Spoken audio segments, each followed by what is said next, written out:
Actually, if even like 5 years ago someone told me a virtual bass could pull this off, I just wouldn't believe it.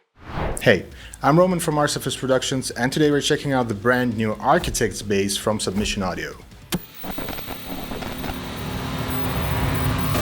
First of all, yes, a B-bass can absolutely do metal, especially when it's a dingwall, and even more when it's distorted, because it has such a satisfying mid-range growl that you just don't get from other basses. So now, thanks to Ermin & Co. and the stunning range of articulations they inject into the newer Submission Audio libraries, you can finally get as close as possible to sounding like architects in the low-end department.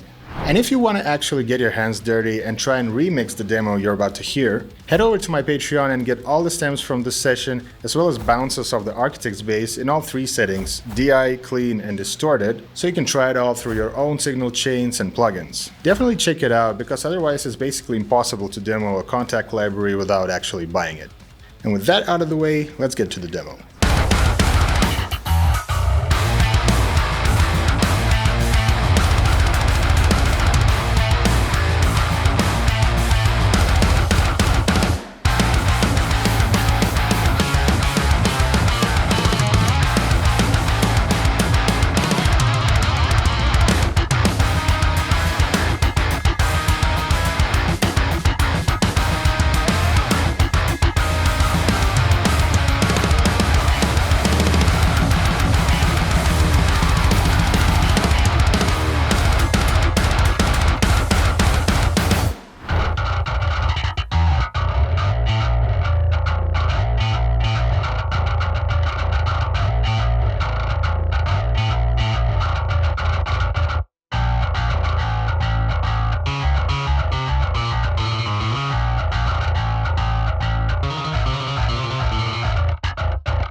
Now that you've heard ArchitectsBass in action, let me quickly give you 3 tips on how to get the most out of this library. First of all, imagine yourself playing a real bass.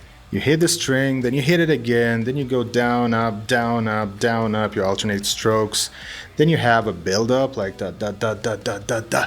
Well, the same thing applies to a virtual bass. You need proper, realistic dynamics, because you definitely want this, and not this, as your build-up for the final chorus. So always be sure to go through your MIDI track and tweak the velocities in certain parts, just visualizing how you'd play it on a real bass. The humanize knob helps a lot too. Just put it right where human meets bassist. That's kind of the sweet spot. The second thing is, you definitely don't want your bass to sound lazy and uninspired. Just imagine an awesome bassist playing this.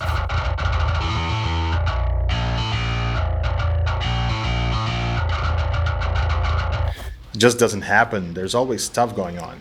And the better the player, the more interesting that stuff is. Actually, if even like 5 years ago someone told me a virtual bass could pull this off, I just wouldn't believe it.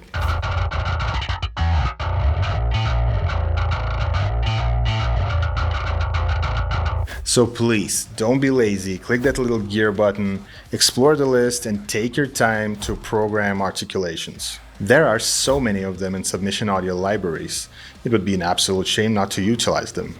And the last thing, but maybe one of the most crucial parts of making ArchitectsBass sound as great as it can, is the actual sound of the bass. And again, you see, all these tips are about visualization and getting real-life scenarios into your MIDI tracks. So, once again, imagine yourself playing.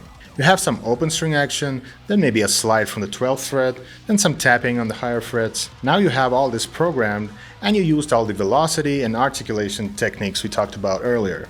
But it just doesn't sound right. Well, guess what? Submission Audio libraries aren't telepathic yet. I'm sure when Neuralink's out, Ermin's definitely gonna implement it.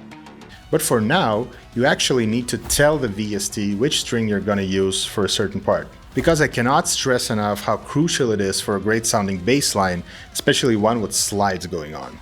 And the difference becomes super obvious when you start programming stuff that goes higher than the 5th fret. So now, when we trigger the right strings, we get a perfectly sounding bass part.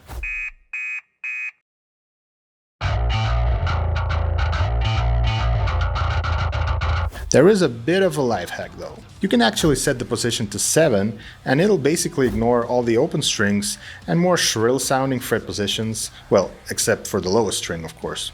But I still highly recommend you to take your time and properly program all the string triggers. It's your bass line after all, you should want it to be perfect. So that's all for today, hope you had fun. Definitely get ArchitectsBass, absolutely fantastic library. I mean, as always, when there's something new from Submission Audio, you just know it's going to be great.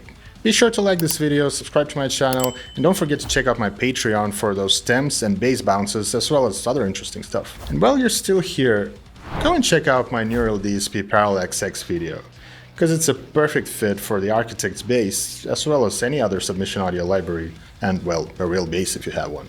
This was Roman from ArchitectsBass Productions, see you soon.